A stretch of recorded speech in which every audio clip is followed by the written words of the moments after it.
Hi everyone, good afternoon. So let's start with today's analysis session of the Hindu, and there was slight delay, and we'll ensure that from tomorrow onwards there is no delay because there was some technical issue because of which, due to which we could not, you know, done it in the morning because shops opens around 10 a.m. to 11 a.m. onwards, right? So because of that particular fact, we will start this session now. So let's start. Today's 21st of May 2026, and we'll start with the first major uh, headline of the day. So this is basically related to the caste census. Now, caste census is something which is of utmost importance, and because of the diverse demography of India, this particular thing is very important. So now there was a petition in the Supreme Court of India, and this particular petitioner was demanding that uh, the caste census should not be conducted. And Chief Justice of India, Justice Suryakant, have made it abundantly clear that it is something which is purely a matter of policy making.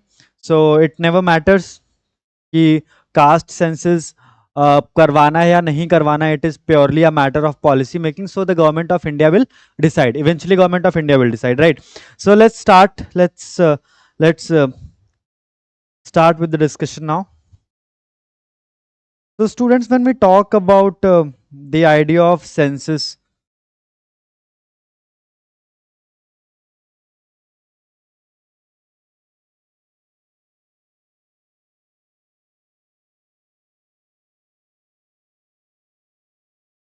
the idea of caste census. So how it is different from a normal population census?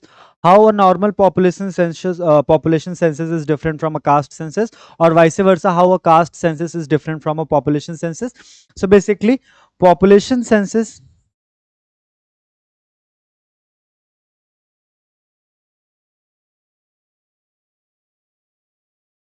is a bigger term.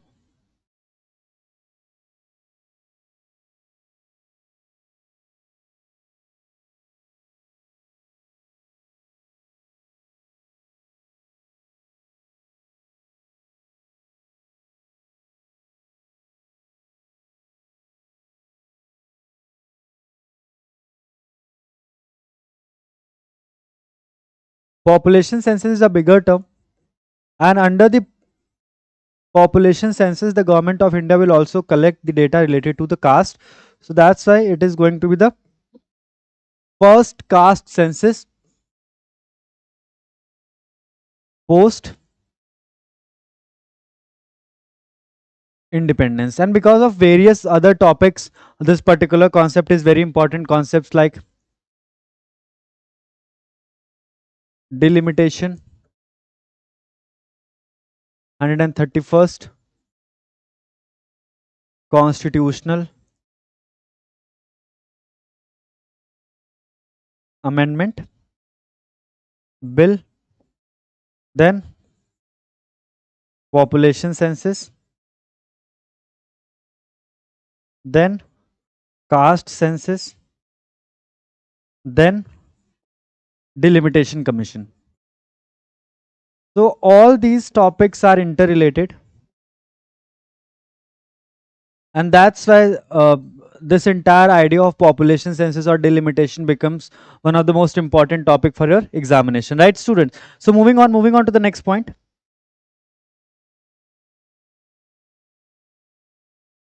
So the last caste census took place in India. The last caste census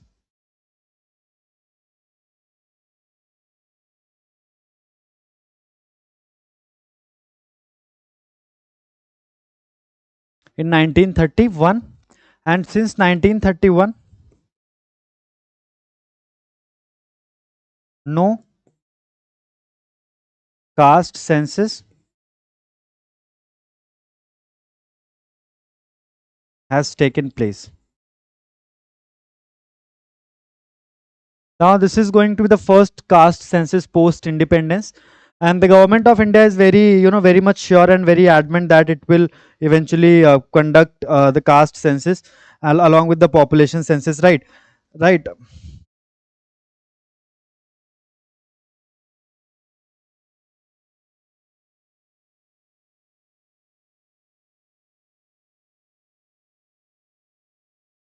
I'll tell you everything. So today it's 5:30. Harshita Mishra badi jaldi Ashtivat. So basically, because of some technical issues, we could not conduct it in the morning. So from tomorrow onwards, we'll back to 7:45. Right now, moving on to the next important point.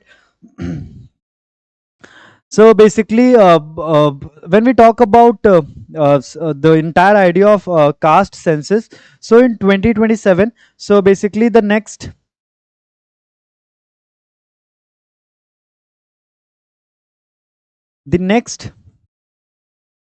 census will start in 2027, and it will be conducted in two different phases, phase 1 and phase 2.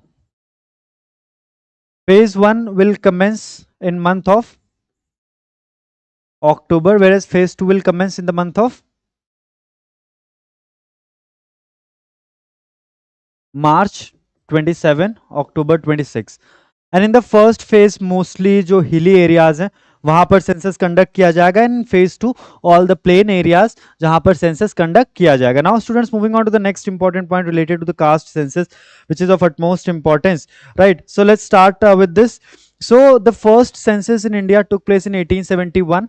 So from 1871 till 1931, British government used to conduct census. British government used to conduct census, and along with the population census they also used to conduct caste census. But once India became an independent nation, the government decided that it will not proceed with the caste census, and so the entire practice of caste census was paused.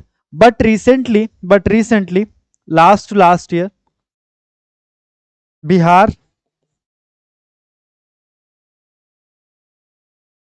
conducted the caste census. And why caste census is very important? Why this caste census is very important?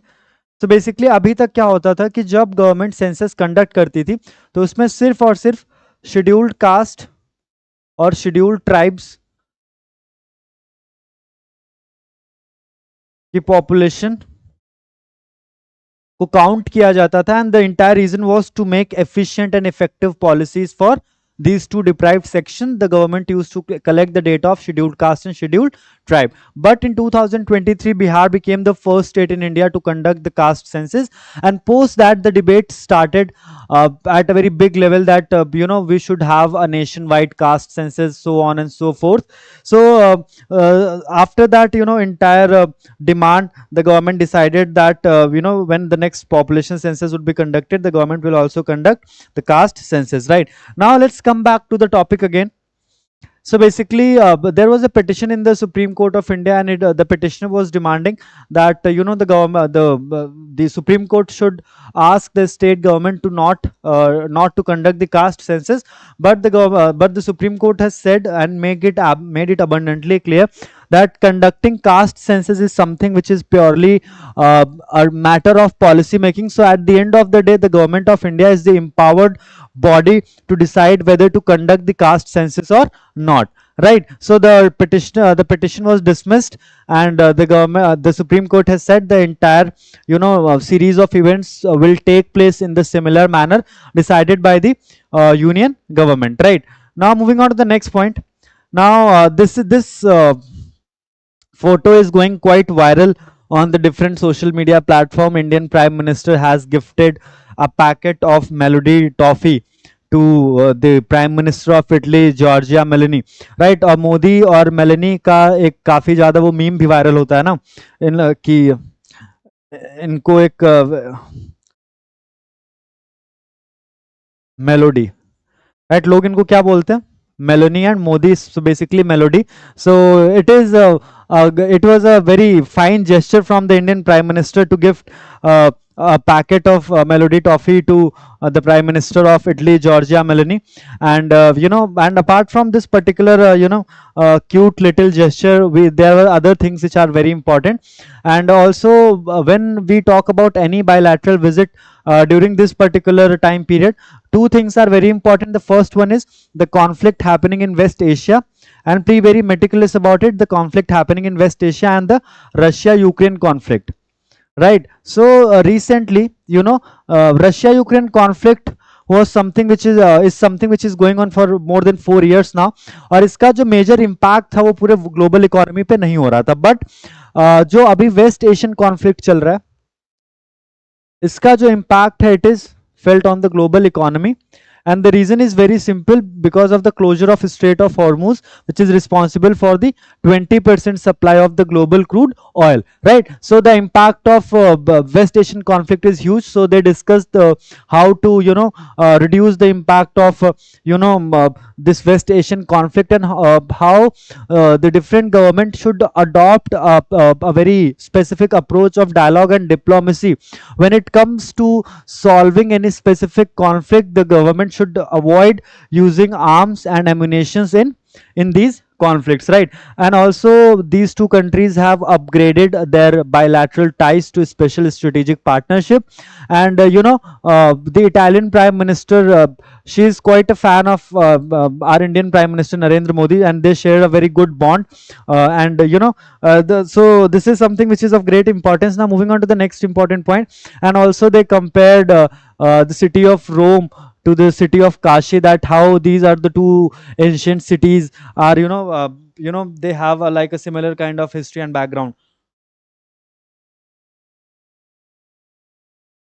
And Mr. Modi has described that this is a win-win partnership for both the countries, and opposition is basically criticizing this particular gesture कि country में ऐसी हालत हो रखी है, petrol का price 2 बार बढ़ चुका है एक हफ्ते के अंदर, and the prime minister is gifting a packet of toffee to the prime minister of other country, right? Now, so this is something which is open to a lot of debate and discussion. Now moving on to the next important point and the very important topic which we have to discuss today, and it is basically about the International Booker Prize 2026, and it has been awarded to a Taiwanese travelogue. And the first thing first, let's talk about the facts first.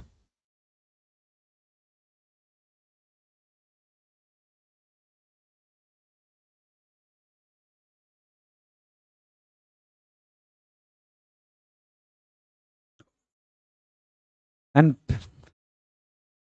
a lot of people are saying कि India में वो बोलते हैं ना कि melody खाओ खुद जान जाओ. So say a lot of people are asking this question on Twitter and different social media platform, that why Prime Minister Modi gifted a packet of melody toffee to Giorgia Meloni, the Prime Minister of Italy. So a lot of people are commenting कि भाई melody खाओ और खुद जान जाओ, right? Now moving on to the next point, moving on to the next aspect of the International Booker Prize 2026. Now when we talk about International Booker Prize 2026, or let's say when we talk about International Booker Prize, so the first thing that we have to understand that it is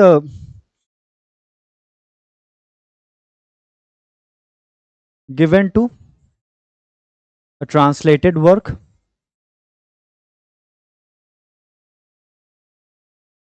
which means that from any language the content has been translated into in English language. Fiction, right? So who has won this Booker Prize, International Booker Prize in 2026? Anyone? Winner of International Booker Prize in 2026. So it is a travelogue from Taiwan.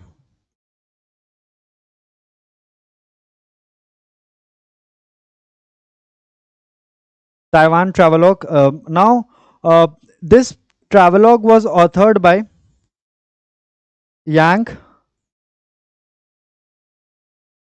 Tuangzi, and this is translated by the original author of this article of this Taiwan travelogue is Yang Chuangzi, and it is translated by Lin King. Right. So these are the two important facts which you have to remember. The original work was authored by Yang Shuangzi, and it was translated by Lin King. Now these two individuals will receive how much money they will receive? Anyone? कितना prize मिलेगा इनको?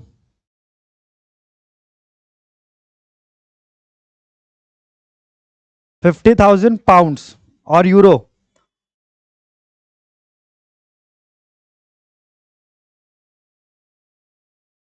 50,000 pounds, and they will split they will split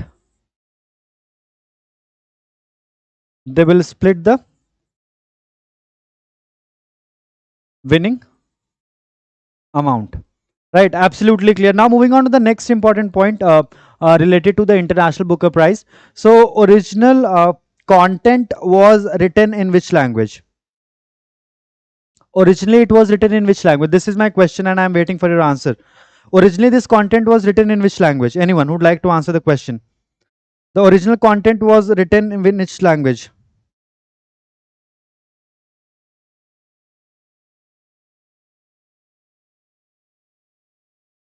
Chinese or Mandarin? Right. Now moving on to the next important point related to this International Booker Prize. So first thing first, International Booker Prize is always given to a translated fiction work, and it was given in 2026. It was given to a Taiwan travelogue, originally authored by Yang Shungzi, and it was translated by Ling King, and it was originally authored in Chinese Mandarin. They will receive a cash prize of 50,000 pounds, and they will eventually split the cash prize. Now my next important question to you is, who was the first Indian to receive the International Booker Prize?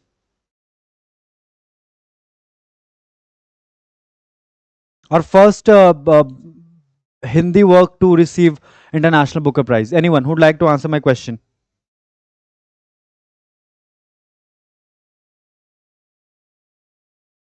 Right. So let's talk about the next fact.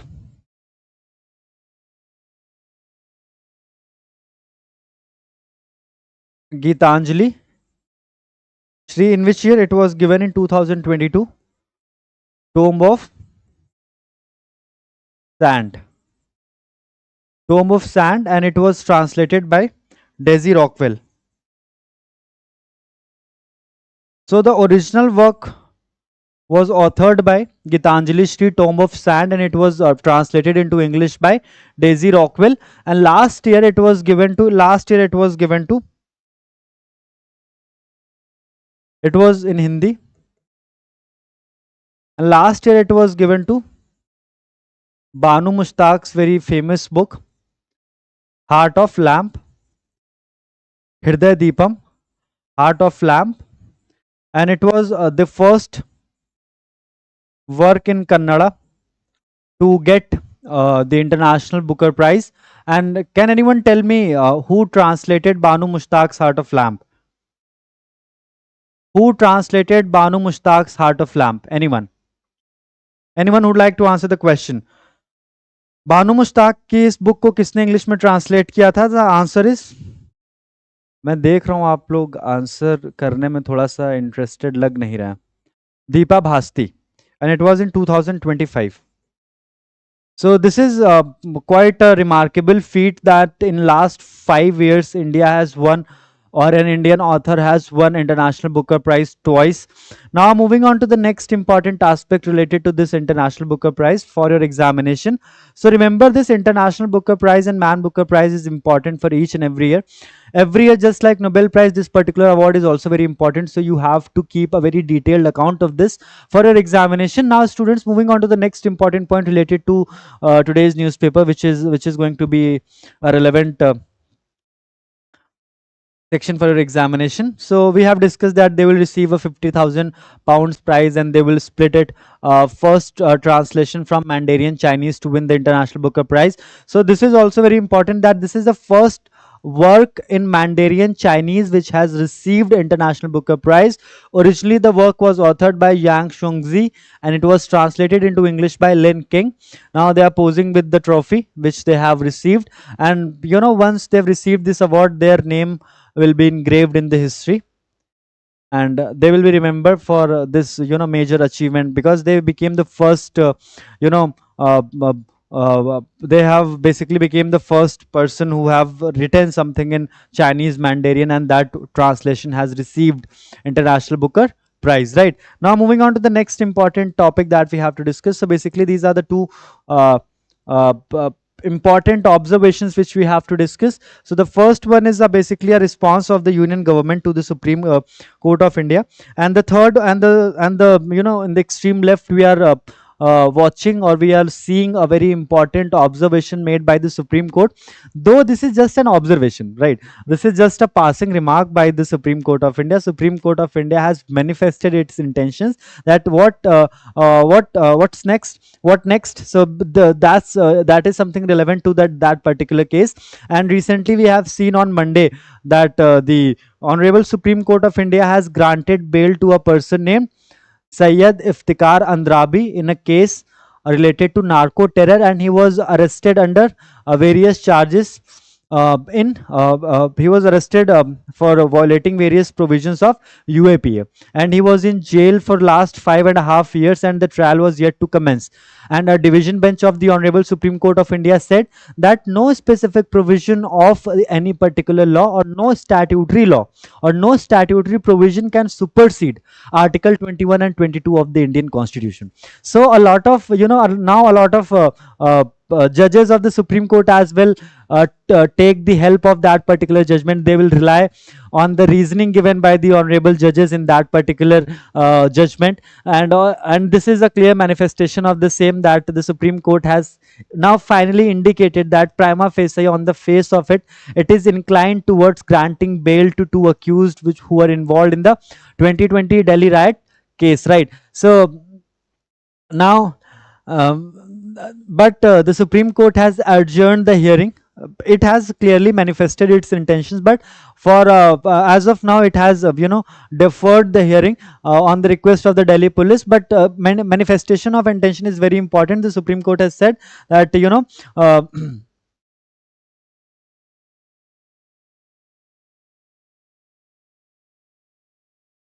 and when it comes to bail in India, when it comes to the entire aspect of bail in India, not only UAPF, when we talk about normal criminal law, the trial courts in India are quite skeptical while granting bail, and the Supreme Court and the High Courts have made it absolutely clear multiple times that bail is a right, jail is an exception. And the same thing was asserted by the division bench of the Supreme Court of India in Syed Iftikhar Andrabi versus versus NIA Jammu, that this is something which the people should take into cognizance, that the person is yet to be he is yet to be proven guilty. And in India we follow very basic philosophy that a person is innocent until proven guilty. So you cannot shift the burden of proof on the accused, that you have to prove beyond the reasonable doubt that you are not involved in something hideous, you are not involved something which was threatening the national security. Because in the normal criminal cases, this onus is always on the prosecution, that he has to prove beyond the reasonable doubt that the person was involved in certain offense, in the commission of certain offense, right? But when it comes to UAP and other important laws like National Securities Act, जो पूरा का पूरा burden होता है even at the stage of bail, वो पूरा का पूरा बर्डन शिफ्ट करके किस पे पहुंच जाता है? अक्यूज के ऊपर, कि अक्यूज को प्रूव करना होगा कि जज साहब मैं नहीं था इस केस में, ठीक है उसको। और अगर जज के मन में डाउट क्रिएट हो गया, so as per section 43D clause 5 of the UAPA 1967, the court shall deny the bill. The word which was used in section 43D clause 5 is shall. So the court does not have discretion here. If the court believes, the court has reasonable grounds to believe that the accused was involved in the particular case, then he has to, then the court does not have any option. They have to follow the rule of section 43D5 and they have to deny the bill. So finally the Supreme Court of India in 2026 have made it abundantly clear that fundamental rights are very essential for the survival of a human being. An arrested person is an accused, he is not a convicted person, he is an accused. So he has article 21 and 22. Article 21 is right to life and personal liberty, whereas article 22 is right of arrested person. So by keeping in mind the importance of article 21 and 22, the Supreme Court said that will allow the bail. And in the same context, now a lot of petitions will be filed before the Supreme Court in cases related to bail under the offences committed for the offences committed under UAPA 1967. And the conviction rate is quite low in the cases related to UAPA. The conviction rate is somewhere between 1.5% to 4% between 2019 to 2023. So this is something which we have to take into consideration, that the conviction rate in itself is very low. So there is a specific law जिसमें conviction rate इतना कम है, उसमें आप bell का condition इतना stringent कैसे कर सकते हैं, right? Now this is the second news item which we have to understand, that no new hydel projects can come up in upper Ganga, government tells Supreme Court. So because of the seismic issues, because of the ecologically sensitive areas, finally the government has said, and after all these tragedies and that have taken place since 2011 and 2011 2012, finally the government of India has given a response, a written response to the Supreme Court of India, that it has said that it will not approve any new hydroelectric projects on the upper reaches of the Ganga in Uttarakhand. So basically यहाँ पर जो Bhagirathi eco sensitive zone है, वहां पर government ने बोला है कि जो existing 5 hydro electric power projects हैं, सिर्फ उन्हीं को कंटिन्यू करने दिया जाएगा, बट किसी नए प्रोजेक्ट को अप्रूवल नहीं दिया जाएगा, because of one particular reason, because these projects fall in the ecologically sensitive area, seismic areas में, माउंटेन रेंजेस है, वहाँ पे पहाड़ बहुत सारे, तो अगर आप उन सारे एरियाज में बहुत ज़्यादा डिस्टर्बेंस क्रिएट करेंगे, then it might lead to various natural calamities. So just to avoid that, the government has decided that it will not give approval to any new fresh project, hydroelectric project in the upper reaches of Ganges river. Right now the 7 projects cleared will have a total it's 7 projects. The 7 project which has been cleared will be will be given approval. They will continue, but no new approval will be given. And this entire zone will be protected. And in 2011-12 there was a tragedy. In 2021 also there was a tragedy. In 2025 also flash floods took place in Dharali. And in these natural calamities, the cost is always paid by the people who are living in those areas, and if you ask the residents of those particular areas, then they are never in the favor of these developmental projects, because at the end of the day they know this particular thing, that they are living very closer to the nature. They live very closer in the very close proximity of the nature, so they know that there would be some impact on the entire ecology of that particular area. So they are never in the favor, but at the end of the day the cost is paid by the people living around those particular projects. So finally the government has understood this, and they have said that will not give any fresh approval to any new project apart from the 7 projects which are going on. Now this is something which can shape a lot of things in the present context.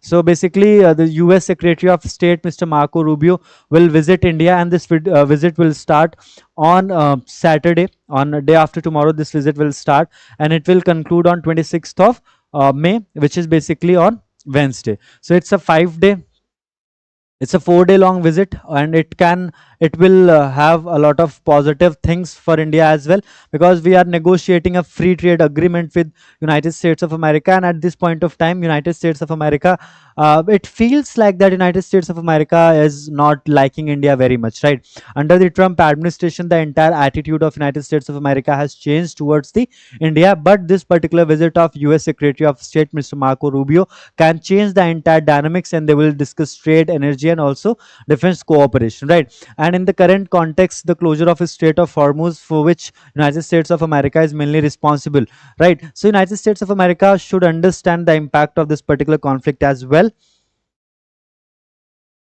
I'll answer each and every question, so just wait for this session to end, and I'll answer each and every question of yours. So just don't worry about anything, just have a little bit of patience, and you will get the answer. You will get answer of your every question, right?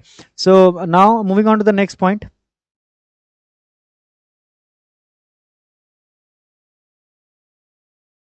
And why, and if you look at the current context, can anyone tell me, just give me a brief idea, why every European nation wants to have good relations with India? Anyone? Why every European nation wants to have good relations with India? And the impact of same we have seen on 27th of January 2026. And what happened on 27th of January 2026? The signing of mother of all trade deals with European Union in the presence of Antonio Costa and Ursula von der Leyen on 27th of January 2026. So this is a clear sign that European Union wants to improve their relations with India, because for a very long period of time European Union has a very hostile approach towards India. But finally, under Trump administration, entire Europe was treated as a third world, country. They were treated like a third world countries. So finally, European Union cannot afford to have very good relations with China, because China uh, is known for its brutal and fatal approach, and also the kind of governance structure that they have. They don't have a democracy, right? So European Union is basically more, compatible towards those countries which have a proper democracy. So India is one of them. We are the largest market for every global product. So that is also one important aspect why every country wants to invest a lot of money in India. They want to improve their relations with India, because at the end of the day, the purchasing power parity is increasing rapidly in the Indian context, and India will have a $30 trillion economy by 2047, which means that in next 20 years India will multiply its economy by 7.5 times, right? So every country in this world is looking at India with one basic, set of lenses. India is an alternative of China. First thing, because we have one of the, not one of the, we have the largest population and we have the youngest population, right? So, and also we have a very cheap labor in our country, though we don't have a very huge number of skilled laborers, but we are providing a lot of skill training to those individuals. And the second one is we are the largest market, right? So because of these two reasons, every country wants to improve the relations with India. And also India is currently India is seen as a leader of all those countries जिनको अभी तक कोई, जिनका कोई एक representative नहीं था, जो छोटी छोटी इकोनॉमीज हैं. यूरोप में भी बहुत सारी कंट्रीज ऐसी ना जिनकी इकोनॉमी बहुत छोटी है, $300 billion, $400 billion. So every country of that specific nature is looking for a leader, is looking for a representative, and India is coming out to be that representative. And in the same context, the this statement is coming from the foreign minister of Norway, Mr. Espen Barth Eid, and he has said that India and Norway should, engage in more dialogue, so that we can broaden the concept, we can broaden our relation, we can expand our relations to certain other aspects as well, right? India has good connections with Melanie and Norway, right? Aryan Khan. Less restrictions on entry into the market. Absolutely correct. कितनी है sir की fees? अरे कौन से sir की fees? अरे guys, I'll tell you everything. You just have some patience. At the end of this class, I'll answer each and every question. That has been a practice which I have been following since 1st of May. That was my first class कि मैं आपका कोई भी ऐसा question नहीं होगा जो मैं unanswered रह जाएगा. At the end of this class you will have answer of each and every question. Rest assured. अभी आप थोड़ा सा क्लास पे फोकस कर लीजिए, so you will get a lot of clarity on that as well. Now moving on to the next important point. Now these are the three news items which we'll discuss, and these three news items are basically on page number 6. So we are just one page away from editorial section. Now let's start with this particular discussion.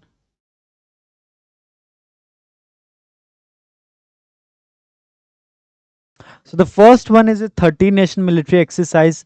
It is taking place in Umroi military station in Meghalaya, and 12 countries are participating. India is the host nation. So in total there are 13 countries which are participating in this exercise, and this is a military exercise. So let's discuss few facts about this particular exercise, then we can move to the next point. Now the full form of Pragati is very important. the full form of pragati. What do we understand, or what is the full form of pragati? Anyone who would like to answer the question? What do we understand by this phrase pragati, abbreviation pragati? So pragati को अगर हम expand करें, partnership of regional armies, partnership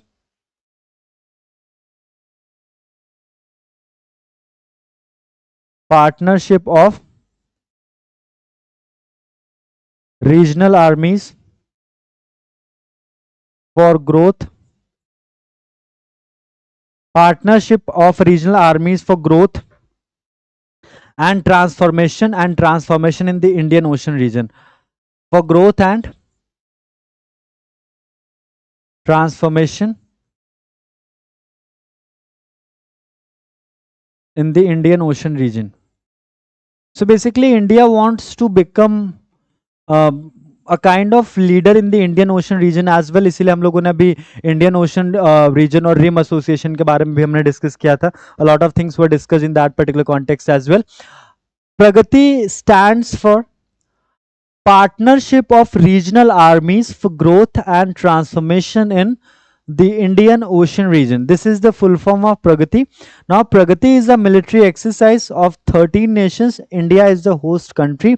This exercise is taking place in Umroi at Umroi Military Station, Meghalaya.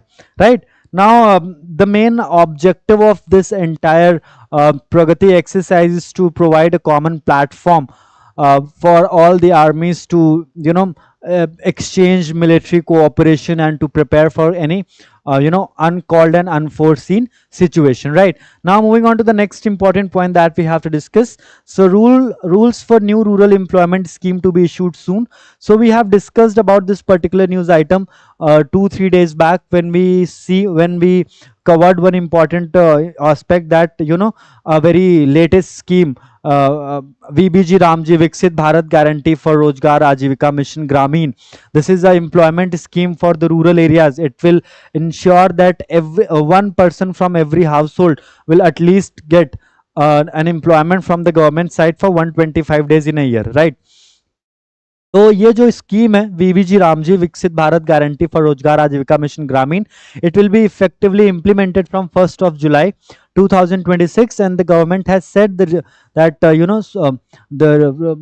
rules for this particular scheme will be issued soon by the government. Then Supreme Court flags lack of uniform excise laws across state.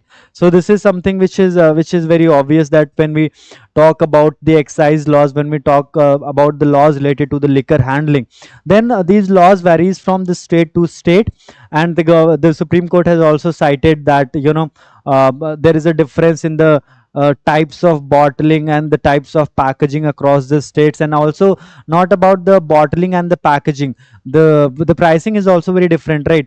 So this is something which Supreme Court has taken given a lot of importance, but in the current context, the Supreme Court kept its focus only on the packaging and the bottling aspect. It was not concerned about the tax rates, right? Because it is absolutely the domain of the state government to decide that at what rate they want to charge, or at what rate they want to impose taxes on the sale and purchase of the liquor. So that is something which is absolutely a domain of the state government. So the Supreme Court restricted itself to interfere into that particular aspect, but it again gave a lot of importance to other aspects like bottling and packaging of these liquor bottles across the states, right?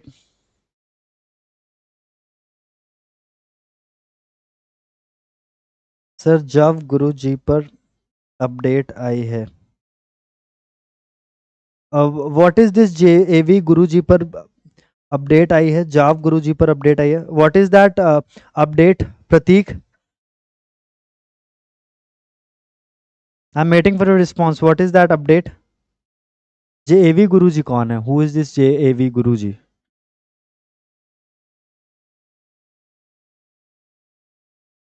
Okay, moving on. I'm waiting for your answer, Pratik. What is this JAV Guruji? Like I have to see.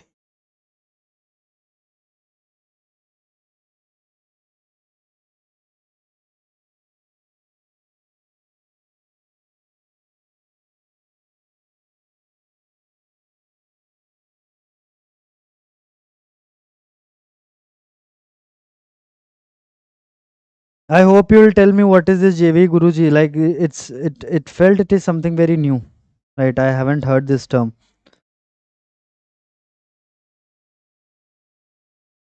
Right. Moving on to the next important aspect. Moving on to the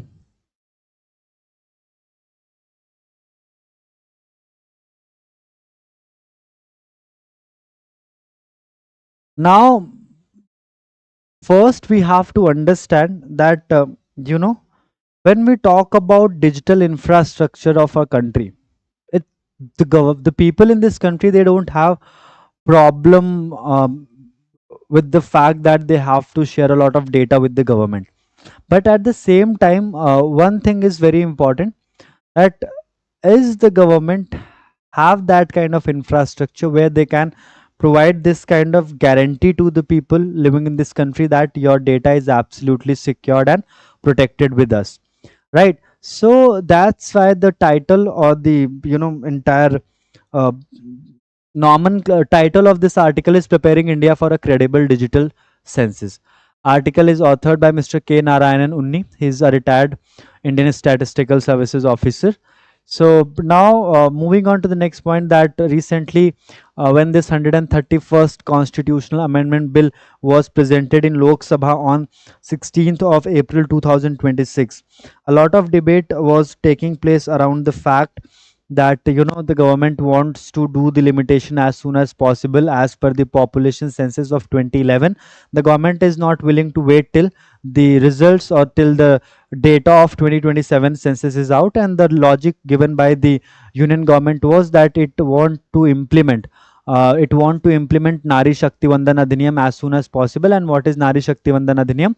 Nari Shakti Vandan Adhiniyam will basically reserve 33% of the seats in Lok Sabha and the state legislative assembly for the women. Now this current article is basically have a lot of philosophical aspects which are very relevant for the government and as well as for the citizens as well. So basically at the beginning of this entire discussion we discussed about the caste census, right? Bihar was the first state in India to conduct the caste census. Pratik, I'm yet to get the answer. And then the question on caste census is being included in the census for the first time since independence. So this is very important. Always remember this fact.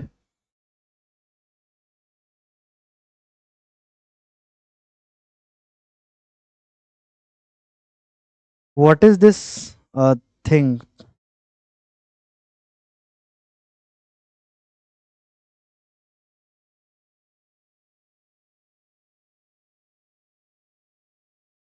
Okay.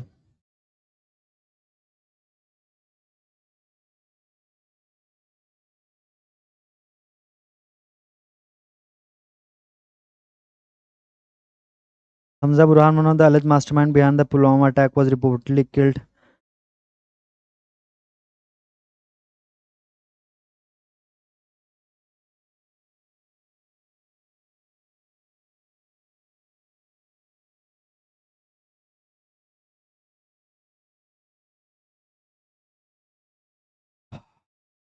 Pratik should, uh,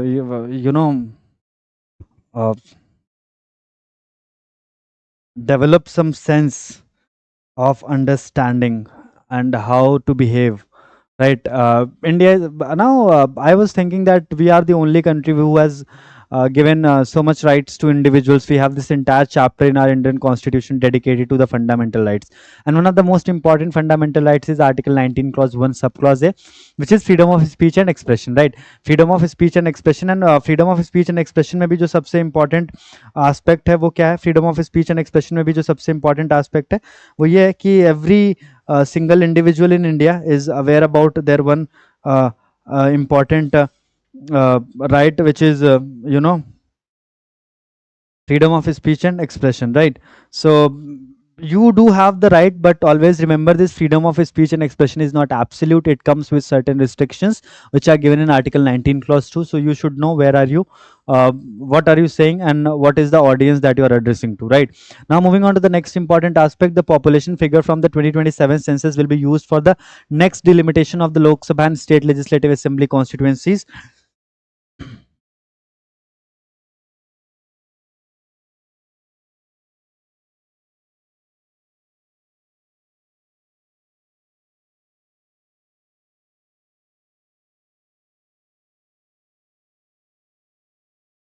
Right. So now moving on to the next point, the population figures from the 2027 census will be used for the next delimitation of Lok Sabha and state legislative assembly constituencies. So we know this. The government of India has clearly manifested its intentions that it will increase the strength of Lok Sabha from currently 543 to 850, and out of these 850, 815 seats are for states and 35 seats are for union territories. Right.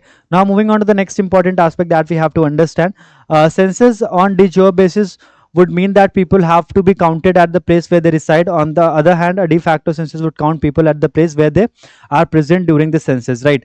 So basically, what is the difference between the de jure census and de facto census? So de jure is census on de jure would mean that the people have to be counted at the place where they reside. On the other hand, uh, de facto census would count people at the place where they are present during the census, right? So de jure de facto census का मतलब census में difference क्या है? So basically I am from Lucknow, Uttar Pradesh. So de jure census के हिसाब से I am from Lucknow.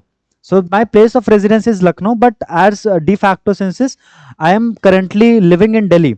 So I would be counted in Delhi as per de facto census, and as per the de jure census, I will be considered as a part of Lucknow because I'm from Lucknow, right? Now moving on to the next important point.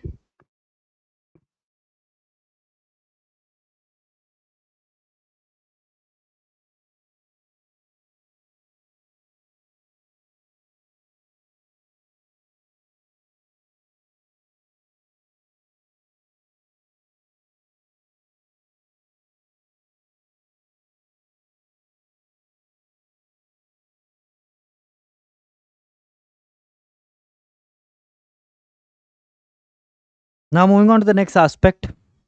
So the Indian census has been following an extended de facto method. People found at their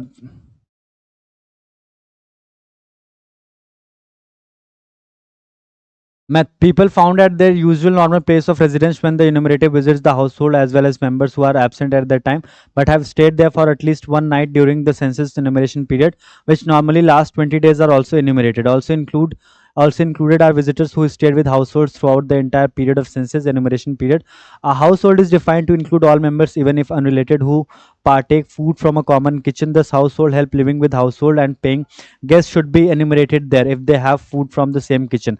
The enumeration process implies that the number of voters in an area may not correspond to the population enumerated there. A 6-month residence is required for registration as a voter. Further, the voters list would include those living abroad who chose to register as voter, whereas they are not the part of census at all. According to the website of the Ministry of External Affairs, there are about 1.58 crore NRIs living abroad. This is more than 1% of the population of the country. If they were all counted in the census in one state, it would get at least 5 Lok Sabha seats in the next delimitation. So the entire idea that we have to understand,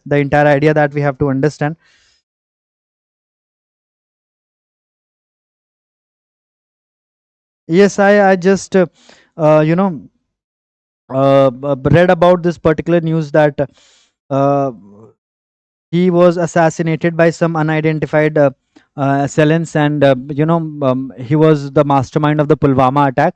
So a lot of killings are taking place in Pakistan. A lot of terrorists are being killed, assassinated by unknown, unidentified individuals, and we have seen Dhurandhar. Right. Now moving on to the next point. I'm not saying it. Right. It was just a point which is correlated. Right. So basically, at this same point of time, we have to understand that when we talk about entire idea of census, we do have to understand one thing. Census का मतलब ये नहीं है कि जितने लोग हमारे country के पार्ट हैं वो सब बेसिकली उसमें उनका डेटा होगा, क्योंकि बहुत से लोग ऐसे होंगे जो इंडिया के सिटीजन्स तो हैं बट वो इंडिया में रह नहीं रहे हैं, non resident Indians, NRIs, right. So almost 1.5 CR 1.515 million NRIs ऐसे हैं जो अब्रॉड में रह रहे हैं, इंडियंस ऐसे हैं जो अब्रॉड में रह रहे हैं, right. So the impact of all these small things would be huge. Now while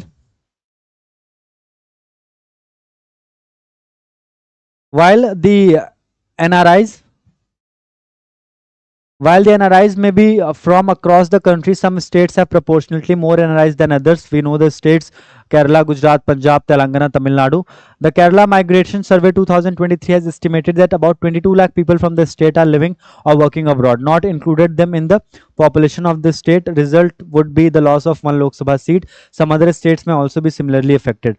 So basically, this is something which we have to understand, that if we talk about the state of Kerala, now 22 lakh people from the state of Kerala are living and earning in foreign countries. Now, if these people are in India, let's assume a situation that these people are not in some foreign country, but they are in India, they are in Kerala. Then what will happen? Then the scenario will change automatically. Then Kerala will get one additional seat in Lok Sabha, right? So the overall impact of census is huge, and there are a lot of factors which are involved to make a successful or to conduct a successful census, right? The same thing has been authored by the author of this particular article. Sir, is reading the editorial a must? I mean, if you have like a very good reading speed, then also I would suggest to get some idea.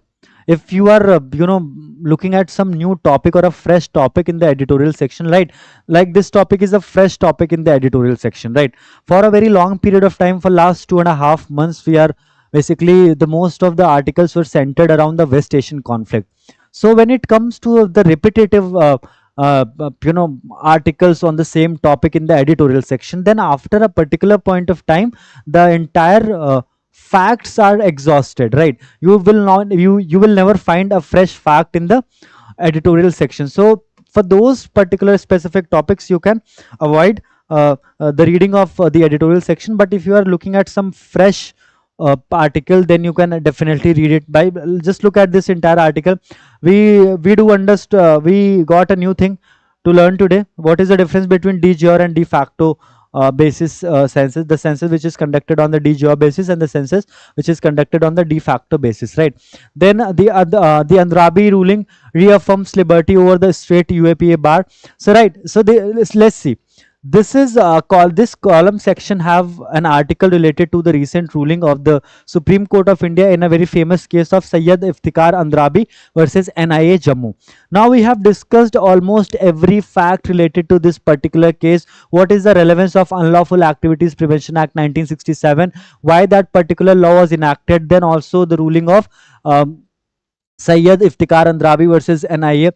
Then a 2021 judgment of K Union of India versus K Najib, जिस पर rely किया 2026 वाले judgement में. तो ये हम already सारी चीजें डिस्कस कर चुके हैं, राइट? तो अगर आप ऐसा कोई आर्टिकल देखते हैं जिसमें हम सारी चीजें ऑलरेडी डिस्कस कर चुके हैं, उस चीज को हम क्या करते हैं, उसको हम अवॉइड कर सकते हैं if you have good reading speed. And most of the time the passage which is taken from the Hindu is mostly from the editorial section, right?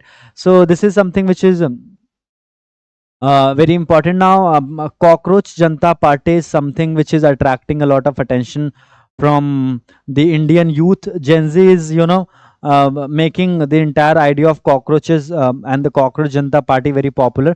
On 15th of May 2026, the Chief Justice of India termed the entire youth of this country as cockroaches and parasites.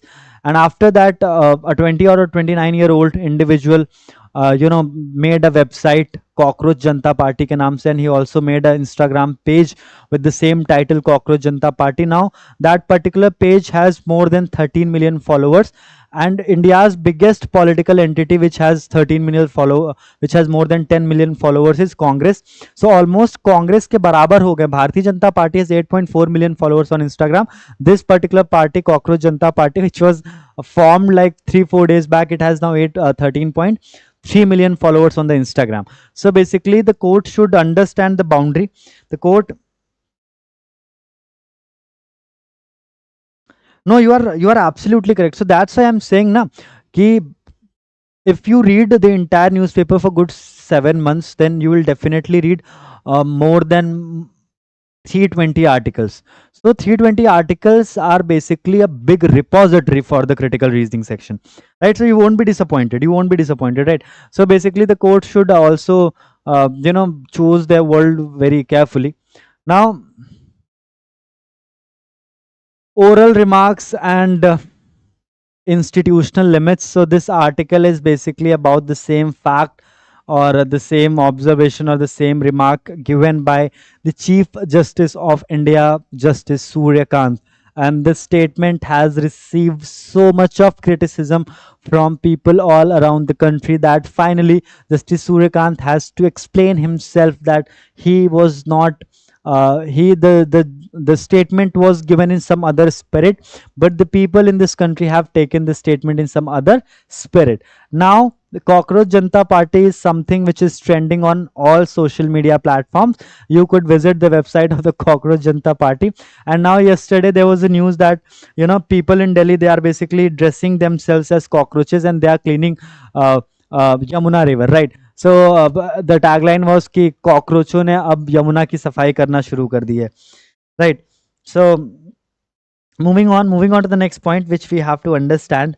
So this is about the institutional limitations, that how careful a person has to be if he or she is holding some higher authority or he or she is sitting at some higher position. You cannot be reckless while giving a statement because you are one of a kind.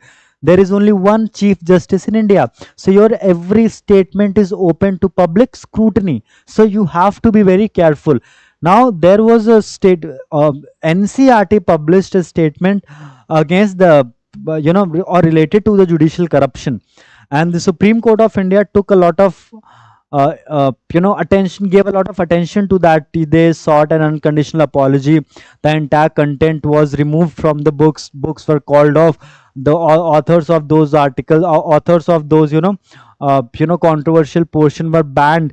And the Supreme Court said that they will never get any kind of work from the union or the state, but and without providing a fair chance of hearing. Now in this particular case, it is the Supreme Court who has said the youngsters of this country are just like cockroaches and the parasites, right? So this entire jurisprudence of this institutional limitation is very important, that your oral remarks are basically might hurt the sentiments of a lot of individuals, right? The trigger of Vijay Bhaskar lay in the Madras High Court in April 2021 during the second wave of COVID-19.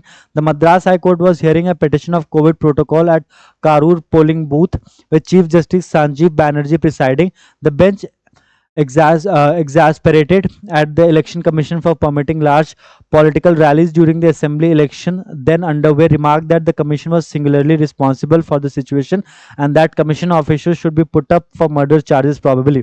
The remarks were not in the formal order but were widely reported.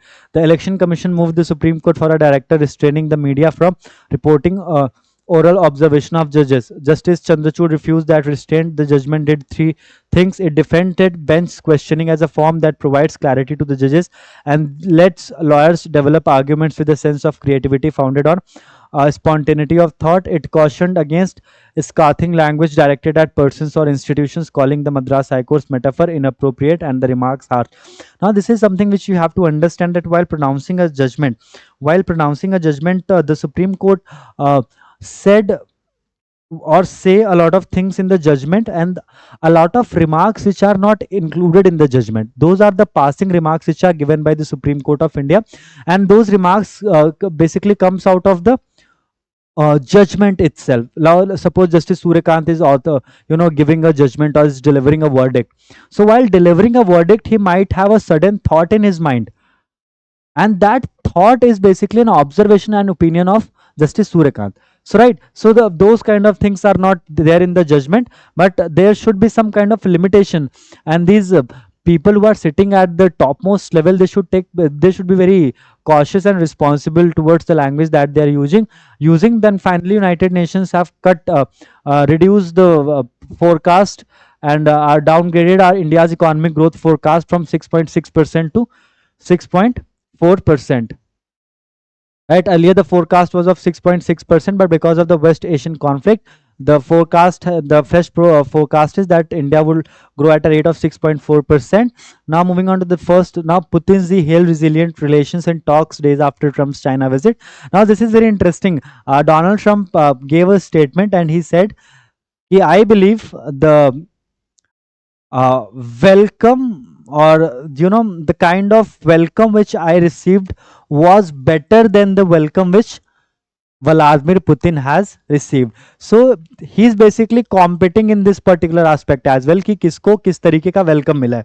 Right, now moving on to the next important aspect. So basically this particular summit is very successful.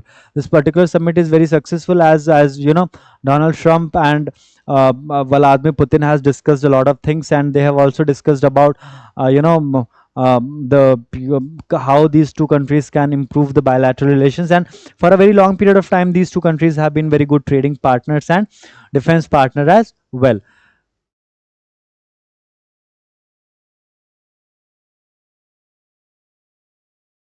And the indirect statements to uh, you know target United States of America, they have called that rampant actions taken by countries like United States of America. But again, now finally US has decided that it will indict the brother of Fidel Castro, Raul Castro, for the 1996 for downing for his alleged involvement in the downing of two civilian planes. It's all about IPL, Indian Premier League. Now, students, this is all about today's analysis session. From tomorrow onwards, we'll be meeting at 7:45 in the morning. So, if you are watching this particular lecture at 6:31, I'll request you to join us at 7:45 in the morning. From tomorrow onwards, we'll solve again 10 questions every day. Till this particular date, in the last 10 sessions, you have already covered more than 80 questions. You have already done more than 80 questions. So, go and revise all those 80 questions. If you have not covered anything, just cover it. Your summer vacations are about to start, so keep on revising things. This is your time when you can get an edge over the other students. So please use your time wisely, ask questions smartly, and and make a proper strategy. I think it was about pending cases in the Supreme Court. It was about the pending cases in the Supreme Court. Then Pratik Parashar, I mean, what should I do? I should block. I mean, right. So Indian Express tomorrow, please. I'll try. I can we can do that. I can try. And that's it from my side. So the request is very simple, that keep on revising things. Rome was not built in a day, so you have to give small efforts every day. And there is a saying, na chota milate jo large banate jo. So this is your opportunity where you have to ensure that you are giving appropriate efforts to your preparation. And finally, with one particular thought, I'll wrap up today's session, that there is a very popular saying na कि जो जब आँखों में अरमान लिया मंजिल को अपना मान लिया फिर मुश्किल क्या और आशा क्या जो ठान लिया वो ठान लिया. If you have decided that you will go to NLSI Bangalore, that no force in this world can stop you. This is your moment to shine. You guys have to prove that the cockroaches and the parasite remark will not define the future of India. We will build a new future for our country. That's it from my side. On account of three, we'll wrap up today's session. Thank you so much, guys. We'll see you tomorrow at 7:45 in the morning. Till then, bye bye. Good night. Take a good care of yourself. Keep yourself hydrated as temperature is rising above 45 degrees Celsius. Bye, everyone. Take a good care of yourself. Bye. Bye. One, two, three. Bye.